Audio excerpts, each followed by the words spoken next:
తాకట్లో ఉన్న మీ బంగారాన్ని విడిపించి ఆ రోజు ఆన్లైన్ రేటుకి కొంటాం. Sharma gold company. నమస్కారం.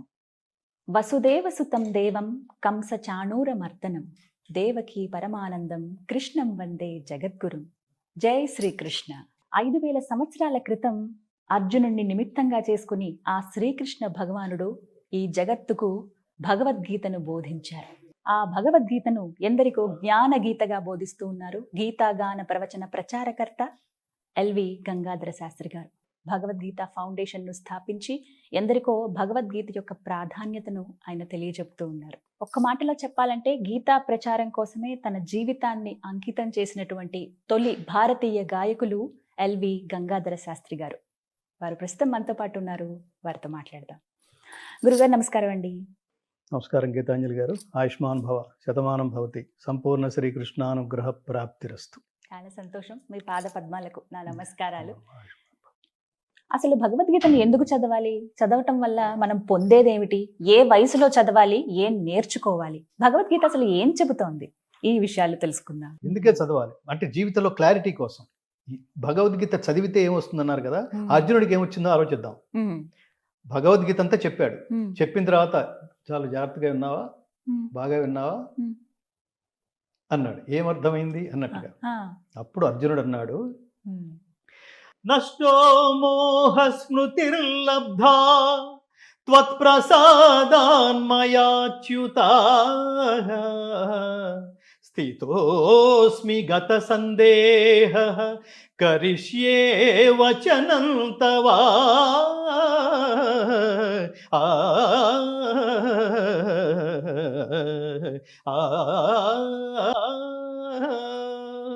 అచ్యుత పరమాత్మ, నీ దయ వలన నా అజ్ఞానం తొలగిపోయినది.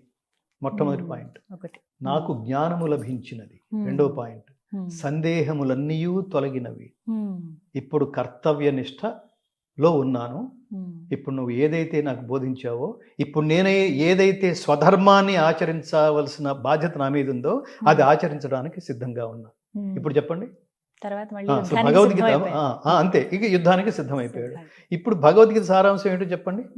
అర్జునుడికి బోధించిన పాఠం మనకు కదా, అది అర్జునుడికి ఫలించిన పాఠం మనకు ఫలించదు. అర్జునుడికి వేసిన క్యాప్స్యూల్ మనం వేసుకుంటే మనకు ఫలించదు. అందుకని చదవాలి. అంటే జీవితంలో క్లారిటీ కోసం చదవాలి. క్లారిటీ కోసం చదవాలి. స్ట్రెస్ పోవాలంటే, జీవితంలో మానసిక ఒత్తిడి పోవాలంటే భగవద్గీత చదవండి. ఏ పని మనిషి శాశ్వతుడు కావాలంటే భగవద్గీత చదవండి.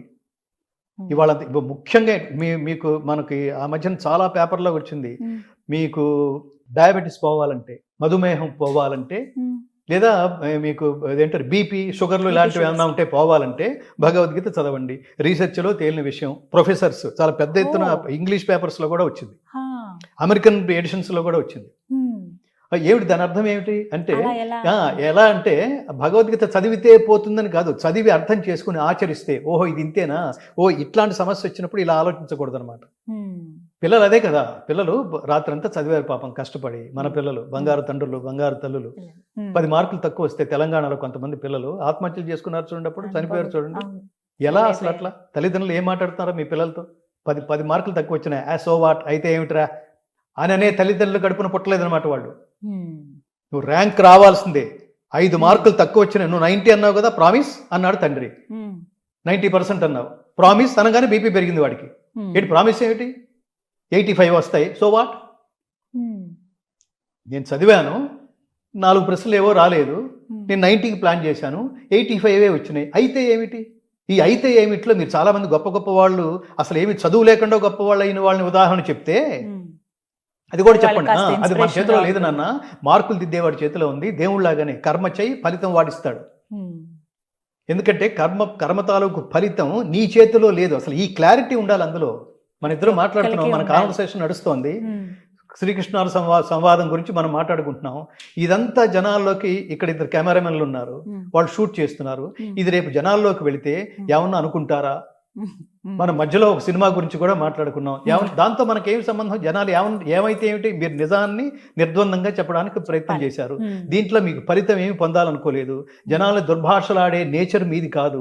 వాళ్ళకి ఏదో మంచి చేయాలి, ఇట్లాంటి ఆలోచన విధానం ఉండాలి, బిడ్డల్ని ఇలా పెంచాలి అని చెప్పడం వరకే మన లక్ష్యం. వాడు ఎలా తీసుకుంటాడో నీకు సంబంధం లేదమ్మా. సినిమా డైరెక్టర్ లాగానే, సినిమా లాగానే రిజల్ట్ నీ చేతిలో ఎలా ఉంది? అద్భుతం అనుకున్న సినిమాలు ఫ్లాప్ అవ్వలేదు. చాలా సినిమాలు మీరు అసలు ఏమిటి ఈ సినిమా, శంకరాభరణం సినిమా చూసి అందరూ అసలు ముందు ప్రివ్యూస్ వేస్తే విశ్వనాథ్ గారు చెప్తుండేవారు, నాకు అసలు ఆ మహానుభావుడైతే నేను అసలు ఈ మార్గంలో రావడానికి పరోక్షమైన కారణం విశ్వనాథ్ గారు. శంకరాభరణం సినిమా చూసి అట్లా నేను శాస్త్రీయ సంగీతం, ఆ ప్రభావంలో పడి శాస్త్రీయ సంగీతం నేర్చుకోవడానికి హైదరాబాద్ వచ్చాను. వీళ్ళు సమాజాన్ని నడిపించగలిగే దిక్సూచులు వాళ్ళు. ఆర్ నారాయణమూర్తి గారు. దానివల్ల ఏది వస్తోంది, దీనివల్ల నాకు నష్టం వస్తుందా, లాభం వస్తుందా, దీంతో సంబంధం లేదు. జనాలకి చెప్పవలసిన సందేశాన్ని నిర్ద్వందంగా, ధర్మబద్ధంగా, సూటిగా చెప్పటం, ఆలోచింపజేయటం. వీళ్ళు కారణ జన్ములు అంటున్నా.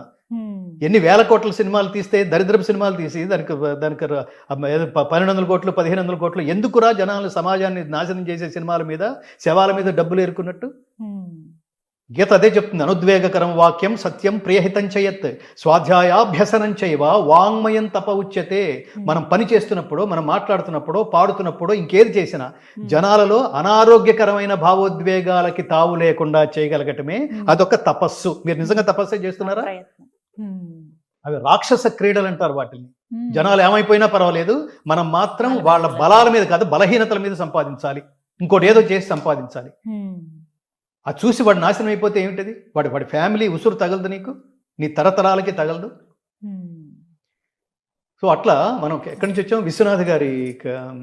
సో అట్లా ప్రభావితం చేసిన వాళ్ళు వీళ్ళందరూ మార్గదర్శకులు అంటున్నా. సమాజానికి ఇట్లాంటి వాళ్ళు మార్గదర్శకులు. అందుకని పిల్లలకి బాల్య దశ నుంచే ఎందుకు చదవాలి, బీ పాజిటివ్, అందుకని చదవాలి భగవద్గీత. బీ పాజిటివ్ అంటే ఏమిటో భగవద్గీత అర్థం చెప్తుంది. పిల్లల నుంచి అది ప్రారంభిస్తే బాగుంటుంది. అంటే చాలా వరకు ఇప్పుడు కొన్ని అంశాలు వస్తున్నాయండి. ఎలా మాట్లాడుతున్నారంటే, చదువుకుంటున్నప్పుడు స్కూల్ దశలో ఉన్నప్పుడే భగవద్గీతని పాఠ్యాంశాల్లో చేర్చాలి, అలా అయితేనే వాళ్ళకి అలవాటు అవుతుంది. ఇంట్లో తల్లిదండ్రులు ఏదో ఒక మాట చెప్తేనో, పండగకి ఒకసారి కూర్చుంటేనే ఇలా కాదు, పాఠ్యాంశంగా భగవద్గీతను చేరిస్తే అది సరైనది అని అంటున్నారు.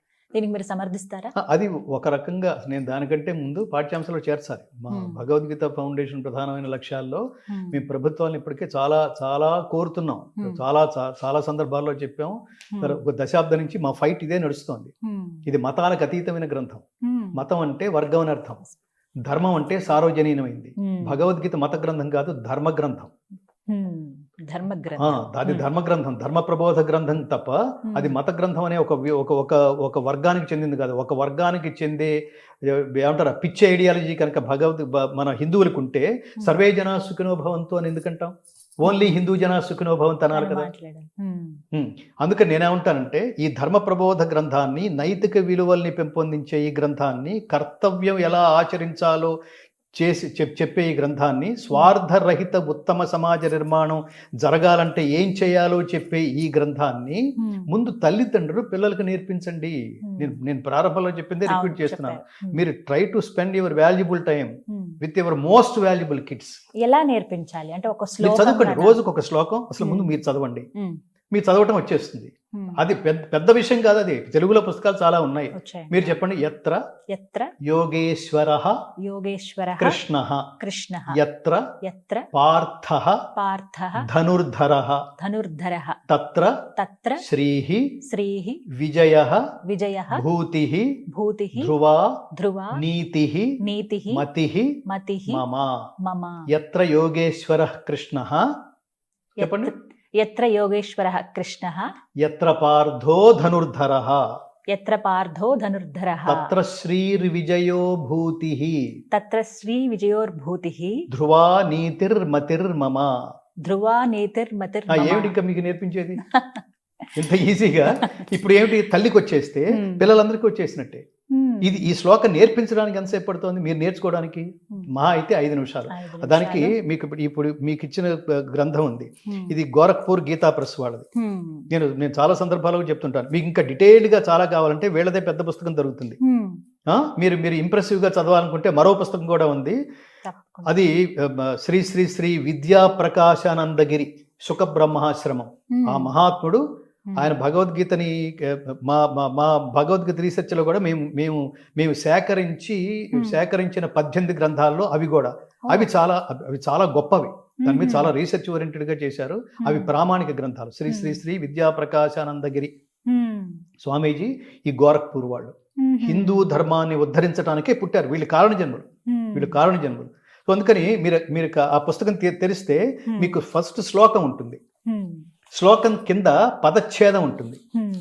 అంటే ఒక్కొక్క పదం ఎలా మీరు విడదీయాలో మీకు చెప్పేట్టుగా. ఇంకొక 10 పేజీలు తీయండి.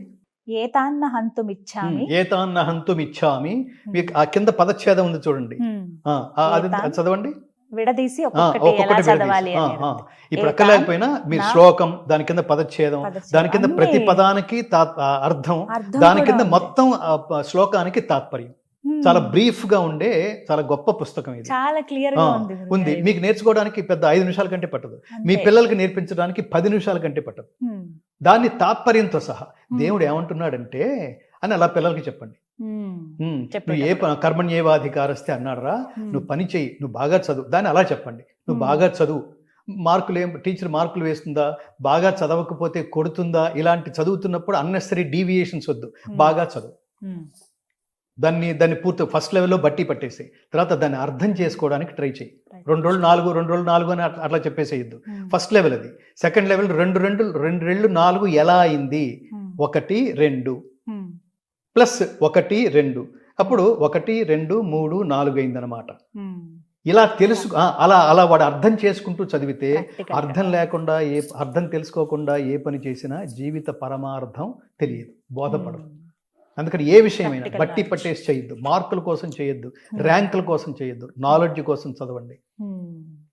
కొన్ని సందర్భాల్లో నువ్వు 100 మార్కులు తెచ్చుకుంటే నువ్వు పాస్ అవుతావురా, ఒరే నీకు 25 మార్కులు చాలురా ఇట్లా అన్నావు అనుకోండి, ఆ 25 మార్కులు స్టాండర్డ్లోనే ఉండిపోతాడు. దాని ప్రభావం సమాజం మీద, దాని ప్రభావం దేశం మీద కూడా ఉంటుంది. Be with 100%.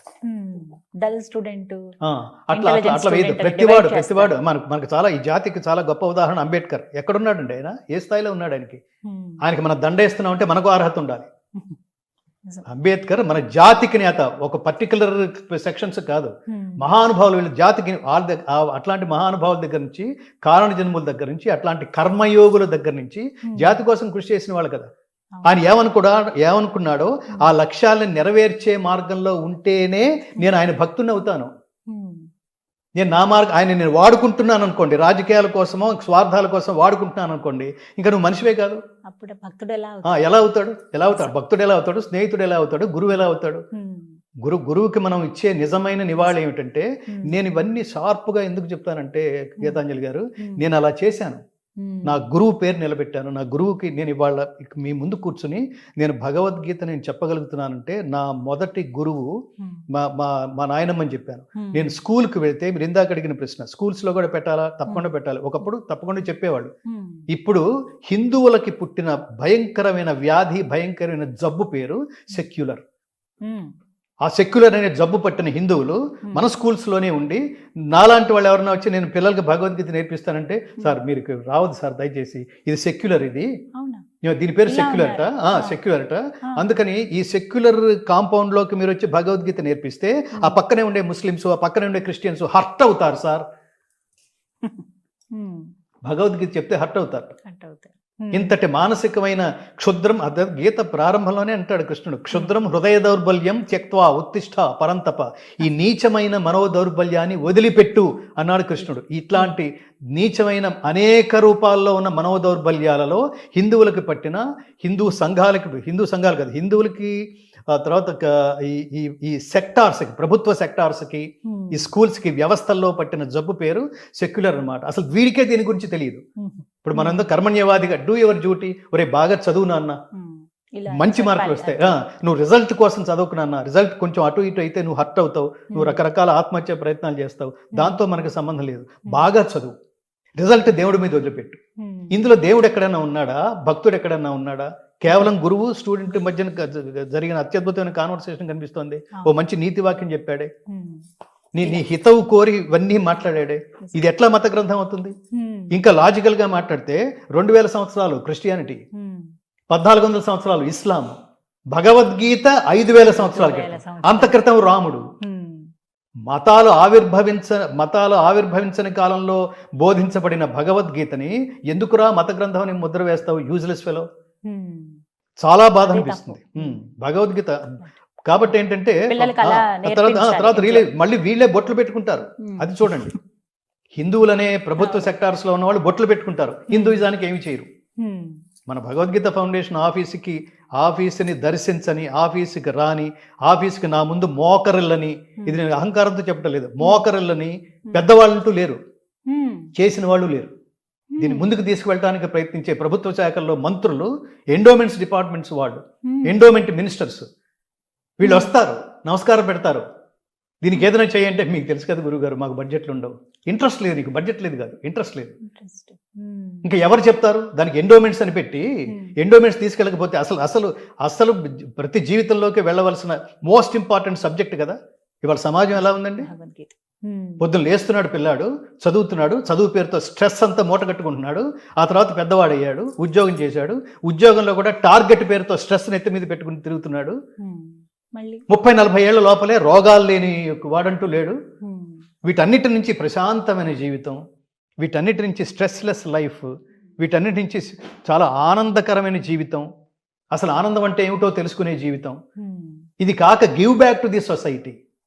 ఏదైతే దేవుడు నీకు శక్తులు ఇచ్చాడో ఇవి ఏదో రూపంలో, సేవ రూపంలో ప్రపంచానికి అందించడం. Try to spend your valuable time for the society. రోజుకి పావుగంట లేదా సమాజం గురించి ఆలోచించేది? ఎందుకు బాల్యదశ నుంచే భగవద్గీత నేర్పించాలి అంటే, నేర్పిస్తే ఏమవుతుందంటే వీళ్ళల్లోంచే ఒకడు పొలిటీషియన్ అవుతాడమ్మా. ఈ నేర్చుకున్న వాళ్ళ ఒక పొలిటీషియన్ అవుతాడు. లేకపోతే ఎలా ఉంటుందంటే, ఈ ఉచితాలు అనే దరిద్రాలు ఉన్నాయి చూడండి, అది అనుచితం, సముచితం కాదు. ఎవరికి పడితే వాడికి ఇచ్చేస్తున్నాడు చూడండి. నేను ఇందాక చెప్పింది, ప్రకృతి వైపరీత్యాల వల్ల సర్వనాశనం అయిపోయిన వాళ్ళకి ఉచితం ఇవ్వండి. వాళ్ళు కూడా పోషించుకోలేని శారీరక దుర్బలులకి ఉచితం ఇవ్వండి, కంపల్సరిగా ఇవ్వాల్సిందే. కానీ అన్నీ ఉన్న వాళ్ళకి అన్నీ వెళ్ళిపోతుంటే చూడండి, ఎగ్జిక్యూషన్ లేకుండా అనర్హులకు కూడా వెళ్ళిపోతుంటే చూడండి. వాడికి 100 కోట్లు ఉన్నాయి, వాడికి ఈ రైతు బీమానే ఏదో అంటారు చూడండి, వాడికి ఎందుకు? వాడికి 1000 కోట్లు ఉన్నాయి, 100 ఎకరాలు 1000 ఎకరాలు, వాడికి ఎందుకండి? వాడికి ఎందుకు? పాపం ప్రకృతి వైపరీత్యం కనుక జరిగితే అది నాకు ఇన్ని ఎకరాల పొలం, నేను ఇదంతా అమ్మేసుకోవాలి లేదా నేను ఆత్మహత్య చేసుకోవాలి అనే స్థితిలో ఉండే బడుగు రైతు ఉంటాడే, వాళ్ళకి ఇవ్వండి. వాళ్ళు కాపాడుకోవాలి, వాళ్ళు మన జీవితాలను పోషిస్తుంది వాళ్ళే, అన్నదాతలు వాళ్ళే, వాళ్ళకి ఇవ్వండి. వ్యాపారాలు చేసే వాళ్ళకి ఇవ్వద్దు. అప్పుడు డబ్బు ఏమవుతుంది? ఈ డబ్బు ఎవరిది? మనదే. ఇట్లాంటి డబ్బంతా ఏమైపోతుంది? దుర్వినియోగం అవుతుంది కదా. నీకు అంటే ఆర్థిక క్రమశిక్షణ లేదనమాట. నేను మా ఆవేదనలో కూడా మేము చాలా వ్యవస్థగా రూపొందించి ప్రతివాడికి భగవద్గీతను చేర్చాలి. మా క్యాప్షన్ ఇంటింటా గీతా జ్యోతి, మా లక్ష్యం అది. మేము పైసా వెతుక్కుంటూ, వాళ్ళు 100 రూపాయలు ఇస్తే వీళ్ళు 200 రూపాయలు ఇస్తే, ఇక్కడున్న ఫ్లాట్కి రెంట్ కట్టుకుంటూ, ఈ నెల రెంట్ ఎలా అని వెతుక్కుంటూ, అలా అలా అలా అలా అలా ఎలా మేము మీ నోటీసుకి తీసుకొచ్చినా మీరు స్పందించకపోతే ఎలా? ఇలా ఎన్నో ఎదుర్కొన్నారు ప్రాజెక్టులు అన్నట్టు. ఇవి భగవద్గీత కేవలం భారతదేశానికి మాత్రమే కాదు, సర్వమానవాళికి. అందుకని ఇది ప్రపంచంలో వీలైనన్ని ప్రపంచ భాషల్లోకి దీన్ని రికార్డ్ చేసి విడుదల చేయాలనేది. పుస్తకం చదవట్లేదు తల్లి, పుస్తకాలు చదవట్లేదు, ఓపిక లేదు, తీరిక లేదు, దానికి ఓ మానసిక స్థితి కావాలి, లేదు. అదే ఆడియో అయితే దానివల్ల చాలా ఉపయోగం ఉంటుంది. మీరు ఇంటి నుంచి మీరు డెస్టినేషన్కి వెళ్ళే లోపల, ఇంటి నుంచి ఆఫీస్కి వెళ్ళే లోపల, లేదా ఆఫీస్ నుంచి ఇంటికి వచ్చే లోపల అలా పడేస్తారు. ఆ సీడీనో లేదా పెన్ డ్రైవో పెడతారు, అది మోగుతూ ఉంటుంది, స్ట్రెస్ అంతా పోతుంది. 2 రోజున 3 రోజున కాన్సన్ట్రేట్ చేస్తావు, ఎక్కడో ఒక శ్లోకం నిన్ను హాంట్ చేస్తుంది, భలే చెప్పాడురా అనిపిస్తుంది. నిజమే కదా, నిన్న ఇట్లా ఆలోచించానేంటి. భగవద్గీత ఎంత శక్తివంతమైన మంత్రసహితమైన గ్రంథమో, జస్ట్ బిలీవ్ మీ, మిమ్మల్ని ఆలోచించకుండా ఉత్తమ మార్గం వైపుకి ప్రయాణించే స్ఫూర్తిని ఇవ్వకుండా వదలదు. ప్రతి శ్లోకం అలాగే ఉంటుంది. భగవద్గీతను చదవటం ముఖ్యమా? ఆ భగవద్గీత చదివే గ్రంథం కాదు, అంటే కేవలం చదువుతోనే ఆపేసే గ్రంథం కాదు. భగవద్గీత ఆచరణ గ్రంథం. It is a practicing text, not reading text. కానీ చాలా మంది ముందు ప్రారంభించే దిశగా చదవండి, అది ఫస్ట్ లెవెల్. చదవడం ముఖ్యమంటారా, వినడం అనేది ముఖ్యమంటారా? ఏదైనా ఒకటే. మీరు ఏకసంతాగ్రహి అయితే మీరు వినేసినా వచ్చేస్తుంది. అది అయితే మీరు కాన్సన్ట్రేట్ చేయాల్సింది ఏ ఉద్దేశంతో చెప్తున్నాడో అర్థం చేసుకోండి. తాత్పర్యం కూడా వింటే అర్థం అవుతుంది. తాత్పర్యం వినాలి, ఎందుకంటే మీకు సంస్కృతం తెలియదు. తెలియనప్పుడు మీకు తెలిసే భాషలోకి అదేదో ఆ భాషలోకి తాత్పర్యం చెప్పబడాలి. మనం ఇప్పుడు తెలుగు చేసాం, ఇంగ్లీష్ కూడా రికార్డ్ చేసాం. ఏవేవి ఆలోచన ఉంది గురువు గారు మీకు ఎన్ని భాషల్లో? ఇంగ్లీషు, తెలుగు రికార్డ్ చేసాం, తర్వాత ఇంగ్లీషు త్వరలో అమెరికా ప్రెసిడెంట్ చేతుల మీదుగా రిలీజ్ చేయాలనేది సంకల్పం. ప్రాజెక్ట్ పూర్తి చేసాం, బట్ దానికి మనకి దాని అంటారు ఫైనాన్షియల్ సపోర్ట్ కావాలి, అది పూర్తి చేయడానికి. తర్వాత కృష్ణుడు పుట్టిన మధురకి చేర్చాలనేది సంకల్పం, హిందీలో రికార్డ్ చేసి. తర్వాత కృష్ణుడు పరిపాలించిన ద్వారకకి చేర్చాలనేది మరో సంకల్పం, అది గుజరాతీలో రికార్డ్ చేసి. శ్రీకృష్ణ పరమాత్మ అవతారం చాలించిన తర్వాత కూడా ఆయన హృదయం, ఆయన గుండె సజీవంగానే ఉంది అని కోట్ల మంది హిందువులు విశ్వసించే శిల రూపంలో సజీవంగానే ఉందని హిందువులు విశ్వసించే క్షేత్రం పూరి, ఒడియాలో రికార్డ్ చేసి ఆ క్షేత్రానికి చేర్చాలనే సంకల్పం. అలాగే మన దక్షిణ భారతంలో 2 ప్రధానమైన కృష్ణ దేవాలయాలు ఉన్నాయి. ఒకటి ఉడిపి, అది కన్నడలో రికార్డ్ చేయాలి. ఇంకొకటి గురువాయూర్, మలయాళంలో రికార్డ్ చేయాలి. మలయాళం అంటే మీకు కేరళలో మ్యాక్సిమం ఇన్కమ్ అంతా బ్యాక్ వాటర్, సముద్రం నుంచి వెనకొచ్చిన వాటర్లోనే పడవలు వేసుకుని అవన్నీ మనం పిక్నిక్స్కి వెళ్తుంటారు జనాలు. అది చాలా గొప్ప టూరిస్ట్ స్టేట్. అది దాని source of income is back water. ఆ బ్యాక్ వాటర్లో మనం ఆ పడవలు వేసుకుని వెళ్తున్నప్పుడు, లాంచీల్లో వెళ్తున్నప్పుడు మధ్య మధ్యలో చిన్న కొండలు కనిపిస్తుంటాయి, చిన్న కొండరాడు. ఎక్కడ కొండరాయి కనిపించినా దాని మీద ఒక సిలువ కనిపిస్తుంటుంది. అంత ప్రచారం చేసేసారు అక్కడ. అన్యమతం అనుకుంటూ. అన్యమతం ఎందుకంటున్నాం అంటే ఇది ఖచ్చితంగా హిందూ దేశం అని చెప్పడానికి కూడా సిగ్గుపడుతున్నారు, మొహమాట పడుతున్నారు, భయపడుతున్నారు. ఏమి మానసిక దుర్బలురా మీరు, అందుకే అవకాశం దొరికింది. ఏమి కర్మ వీళ్ళకి. ఇది ఖచ్చితంగా ఇది బెత్లహేమేం కాదు. ఇక్కడున్న వాళ్ళు అక్కడి నుంచి ఏం తరలి రాలేదు. ఇక్కడున్న ముస్లిమ్స్ మక్కా నుంచి ఇదేం మక్కా కాదు కదా, అక్కడ పుట్టిన వాళ్ళు కాదు కదా. ఇది ఖచ్చితంగా రాముడు పుట్టిన క్షేత్రమే కదా, కృష్ణుడు పుట్టిన క్షేత్రమే కదా, జ్ఞానం పుట్టిన భూమే కదా. దీని మీద ఏమాత్రం అవగాహన ఏర్పరచకుండా ఇంతకంటే బెటర్ ఇందులోకి దూకేయటం ఏంటి? అమ్మను మార్చడం కాదు, తల్లిని మార్చడం కాదు, ఏది మతం మారడం అంటే. ఇన్విజిబుల్ మదర్ అంటారు. నీ కంటికి కనిపించని నిన్ను ప్రభావితం చేసే, నిన్ను అత్యద్భుతంగా నైతిక విలువలతో కూడిన విద్యాబోధన చేస్తూ నిన్ను తీర్చిదిద్దగలిగే తల్లి మతం. మనది కూడా మతం అనుకుంటే. అలాంటి తల్లి ప్రపంచంలో ఇంతటి గొప్ప లక్ష్యంతో పిల్లలు ఎదగడానికి అవకాశం ఇచ్చే బోధకురాలు, టీచరు ఒక్క భారతమాతే, అందుకని మేరా భారత్ మహాన్ అని ఫ్రీక్వెంట్గా చెప్తుంటాను. ఇంతకంటే బెటర్ అయితే నువ్వు క్రిస్టియానిటీలోకి వెళ్ళు, ఇంతకంటే బెటర్ అయితే క్రిస్టియానిటీలోకి వెళ్ళు. బెటర్ అవడానికి నాకు మళ్ళీ దృష్టాంతాలు చూపించాలి. తస్మాత్ శాస్త్రం ప్రమాణంతే కార్యకార్య వ్యవస్థితవు జ్ఞాత్వా శాస్త్ర విధానోక్తం కర్మ కర్తుం ఇహార్హసి. నీకు ఏది తెలుసుకోవాలో, ఏది తెలియకూడదో, ఏది తెలుసుకొనదగనిదో, ఏది తెలుసుకొనవలసినదో నువ్వు తెలుసుకోవాలంటే నీకు శాస్త్రమే ప్రమాణం. అది గీతాశాస్త్రం.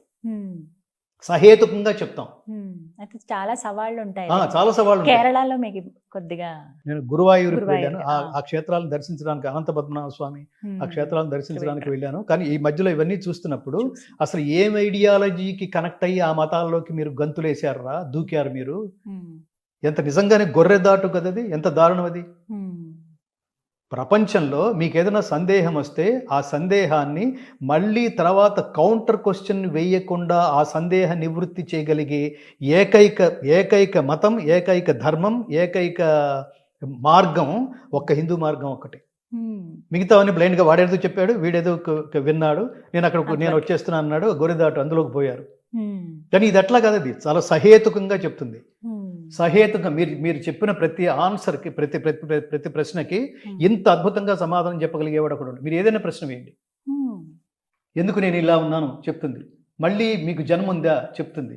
ఆ జన్మ ఎందుకు ఇప్పుడు ఇలా ఉన్నావు, ఎందుకు బాధపడుతున్నావు, నువ్వు ఇప్పుడు బాధపడుతున్నావు అంటే ఎప్పుడో చేసిన దుష్కర్మ ఫలితం అనుభవిస్తున్నట్టు లెక్క. ఇప్పుడు నువ్వు సంతోషంగా ఉన్నావంటే ఎప్పుడో నువ్వు చేసిన సత్కర్మ ఫలితం, ధర్మ ఫలితం అనుభవిస్తున్నట్టు లెక్క. ఎవరిని అడగక్కలేదు. అనేక సందేహాలకి కాబట్టి ఈ ఇలా ఇన్ని మ్యాక్సిమం భాషల్లో ఏంటంటే రాబోతోంది. ఇన్ని భాషల్లో రాబోతోంది. ఇన్ని భాషలో రాబోతోంది. అంటే నేను అటు బాటం లైన్గా దీని ఇందాక చెప్పిన దానికి బాటం లైన్గా నేను చెప్పాలనుకుంటుంది, దయచేసి అత్యున్నతమైన నీ నుంచి ప్రతిఫలం ఏమీ ఆశించకుండా నిన్ను తీర్చిదిద్దడానికి సిద్ధంగా ఉన్న హిందూ ధర్మాన్ని వదిలిపెట్టదు. ఇక్కడ ఎవడో చెప్పినందుకు ఎవడో డబ్బులు తీసుకోడు. స్వామీజీలు ఉపన్యాసాలు చెప్తుంటారు, వాడేదో కన్వీనియన్స్ ఇచ్చి ఉండొచ్చు, చెప్పిన వాడికి నిర్వాహకుడు మాత్రం. కానీ కింద కూర్చున్న లక్షల మంది మా దగ్గర నూనె వాడితే అది తగ్గుతుంది, ఇది తగ్గుతుంది, అయ్యేది ఏది తగ్గదు, ఉన్నది కూడా రాలిపోతుంది. అట్లా ఏమి అంతము లేని ఈ భువనం అంతా పురాతన పాంధశాల, ఇదంతా తిరువరులు బాటసార్లు వెళ్ళే ఒక మహోత్కృష్టమైన క్షేత్రం భారతదేశం. ఎవడైనా ఎక్కడి నుంచైనా వచ్చి కాసేపు అక్కడ కూర్చుని ఈ ధర్మబోధ వినేసి తరించి ఆచరించి తరించవచ్చు. అంతటి మహోత్కృష్టమైన దేశం. Edwin Arnold, max Muller, open hammer, Warner Hastings, Einstein, Aldous Huxley, David ఫ్రాలే అనే ఆయనకి సంస్కృత ప్రొఫెసర్ అమెరికాలో ఉన్నాడు. అతనికి పద్మభూషణ్ ఇచ్చి గౌరవించింది మన దేశం. అతను తన పేరు మార్చుకున్నాడు. అతను ఇక్కడున్న హిందూ ధర్మాన్ని చదువుతూ ఈ గ్రంథాలని చదువుతూ నా పేరే నాకే నచ్చలేదు అని అతను వామదేవ శాస్త్రి అని మార్చుకున్నాడు. అతను ఇక్కడ ఎవరో మారమని ఎవరో చెప్పలేదు. అలాంటి దేశం ఇది. అందుకని దయచేసి కన్వర్షన్స్ పేరుతో తల్లుల్ని మార్చకండిరా. తల్లుల్ని మార్చమని చెప్పేవాడు, తల్లుల్ని మార్చేవాడు, మతం పేరుతో తల్లిని మార్చేవాడు నీచుడని అర్థం, ఐడియాలజీ లేదని అర్థం, అమాయకుడని అర్థం, మూర్ఖుడని అర్థం, అజ్ఞాని అని అర్థం, మినిమం నాలెడ్జ్ కూడా. నేను సింపుల్ ఉదాహరణ చెప్తుంటాను. నా తల్లి యావరేజ్గా ఉంటుంది, నా పక్కింట్లోనే పక్క పోర్షన్లో ఐశ్వర్యరాయ్ ఉంటుంది అనుకోండి. ఐశ్వర్యరాయ్ అందంగా ఉంటుంది కాబట్టి నా తల్లి ఆవిడే, ఈ తల్లి కాదు, సారీ ఆమె తూచ్ అంటాము మనం. ఈవిడ అందంతోనూ ఈవిడ యావరేజ్నెస్తోనూ మనకేమి సంబంధం? నా తల్లే, నన్ను తీర్చిదిద్దింది నా తల్లే. దేహము విజ్ఞానము బ్రహ్మోపదేశమిచ్చి ఇహపరాలు సాధించి హితమిచ్చిన తండ్రిని. నా తండ్రి వాడెవడో మధ్యలో వచ్చి వాడి సౌలభ్యం కోసం బాప్టిజం అని ఒకడు అంటాడు, ఇక్కడ సంతకం పెట్టమంటాడు. మీకు దాని మీద వీటి మీద రాబోయే రోజుల్లో నేను అసలు ఈ ప్రభుత్వాన్ని ముఖ్యమంత్రుల్ని కూడా మీరు అందరినీ సమానంగా చూడండి. కానీ మీరు హిందూ అని బలవంతంగా ప్రకటించుకోండిరా నాన్నల్లారా, ముఖ్యమంత్రులారా. డెఫినెట్ గా నేను ఏమంటానంటే, ఇవాళ హిందూయిజం గురించి గట్టిగా మాట్లాడడానికి ప్రపంచంలో ఇది హిందూ మతానికి సంబంధించింది, మనం దాన్ని టచ్ కూడా చేయకూడదు, దాని పేరు యోగా అని మొన్నటిదాకా అనుకున్న వాళ్ళు ప్రపంచ యోగా దినోత్సవం స్థాయికి అది చేరుకుందంటే ఇప్పుడిప్పుడే దీన్ని అర్థం చేసుకుంటోంది. రాబోయే రోజుల్లో ప్రపంచ మొత్తాన్ని శాశ్వతానందమయ స్థితికి తీసుకువెళ్ళగలిగే, జ్ఞానబోధ చేయగలిగే దేశం భారతదేశం మాత్రమే. ఇదే నిలబడి ఉంటుంది. మిగతావన్నీ డబ్బులుండి వాడు ఎందుకు కన్వర్ట్ చేస్తున్నాడు? వాడికి డబ్బు వస్తుంది. నేను ఉద్యోగం చేయాలంటే, నేను డబ్బు సంపాదించాలంటే నేను 10 మందిని ఇందులోకి కన్వర్ట్ చేయాలి. నువ్వే పుస్తకాలు పట్టుకుని తిరుగుతున్నావు, నువ్వే ప్రచారం చేస్తున్నావు. ఇక్కడ ప్రచారం చేయాల్సిన అవసరం లేదు. భగవద్గీత కోసం మీరు వస్తే నేను మాట్లాడుతున్నాను. నేను జనాల్లోకి వెళ్ళి చెప్పాల్సిన అవసరం లేదు. అంతే. దిస్ ఇస్ జస్ట్ లైక్ ఏమంటారు కాలేజెస్. ఇప్పుడు నారాయణ, చైతన్య అంటారు చూడండి. స్కూల్కి మనం వెళ్ళాలనుకుంటే మీరు జాగ్రత్తగా వినండి. మీరు స్కూల్కి వెళ్తున్నారా? స్కూల్ మీ ఇంటికి వస్తుందా? మీరు స్కూల్కి వెళ్తున్నారంటే మీకు ఇంట్రెస్ట్ ఉందని అర్థం. స్కూలే మీ ఇంటికి వచ్చి మా దగ్గర రండి అంటుందంటే వాడికి ఇంట్రెస్ట్ ఉందని, వాడు లాభాపేక్షతో వాడు వ్యాపారం చేస్తున్నాడని అర్థం. అంతేనా? ఈ మిగతా మతాలు కూడా అంతే. నేను 2 ఉదాహరణలు చెప్పాను, మళ్ళీ ఈ సందర్భంలో కూడా చెప్తాను. స్త్రీ పురుషులు మా మత సిద్ధాంతాల ప్రకారం సమానం కాదు. మా మత సిద్ధాంతాల ప్రకారం స్త్రీ పురుషులు సమానం కాదు. స్త్రీలు బిడ్డల్ని కనడానికే పనికొస్తారు అని అబూబకర్ ముసలియార్ అనే ఒక సంఘం అధ్యక్షుడు ఆ మధ్యన ప్రకటనిస్తే అన్ని పేపర్లోనూ వచ్చింది అది. అంటే ఆ మతం కొన్న మానసిక వైశాల్యం ఏమిటి? మనమేమని చెప్తున్నారు? మాతృదేవో భవ, తల్లే మొదటి దేవతరా నాన్న. తల్లి నీకు జన్మనిస్తూ తన జన్మని పడంగా పెట్టింది. కాన్పు కష్టమైతే మహిళలు పోతారు కూడా. పాత రోజుల్లో లేవవి. కాన్పు కష్టమై బిడ్డని ప్రసవించి తల్లి మృతి అంటే అది తెలిసినా కూడా బిడ్డను కనడానికి, తల్లి గర్భవతి అవ్వడానికి మెంటల్గా ప్రిపేర్ అయిందంటే ఏంటి అసలు అది? ఆ త్యాగమూర్తికి తిరిగి ఏమి ఇవ్వగలం? అలాగే నాన్న పితృదేవో భవ, నాన్న మొత్తం జీవితాంతం సంపాదించిందంతా తెలివితేటలతో, రకరకాల తెలివితేటలతో సంపాదించిందంతా నిన్ను పెద్దవాడిని చేయడానికే ఉపయోగించాడు. తిరిగి ఏమి ఇస్తున్నావురా వీళ్ళకి? జస్ట్ లైక్ దట్, అట్లా జంతువులాగా బతికేస్తావా? తిరిగి ఏమి ఇవ్వమా? ఏమి ఇచ్చినా తీసుకోరు. అయినా ఏమి ఇవ్వాలి అంటే through your works, through your achievements you have to give back to your parents. First తల్లిదండ్రుల రుణం తీర్చుకోవాలి. చాలా అమూల్యమైన విషయాలు తెలియజేశారు. నిజంగా మొదట్లో చెప్పినట్టుగానే ప్రత్యేకమైన ఇంటర్వ్యూ ఇది, నాకు లైఫ్ టైం ఎక్స్పీరియన్స్ అని. ఆయుష్మాన్ భవ. చాలా సర్వం సంతోషం. శ్రీకృష్ణార్పణమస్తు, సర్వం లోకార్పణం. ఈ గీతని లోకార్పణమస్తు, ఇష్టకామ్యార్థ ఫలసిద్ధిరస్తు, ధన్యవాదాలు. ఆయురారోగ్య ఐశ్వర్యాభివృద్ధిరస్తు, లోకా సమస్తా సుఖినో భవంతు. జై శ్రీకృష్ణ. జై శ్రీకృష్ణ.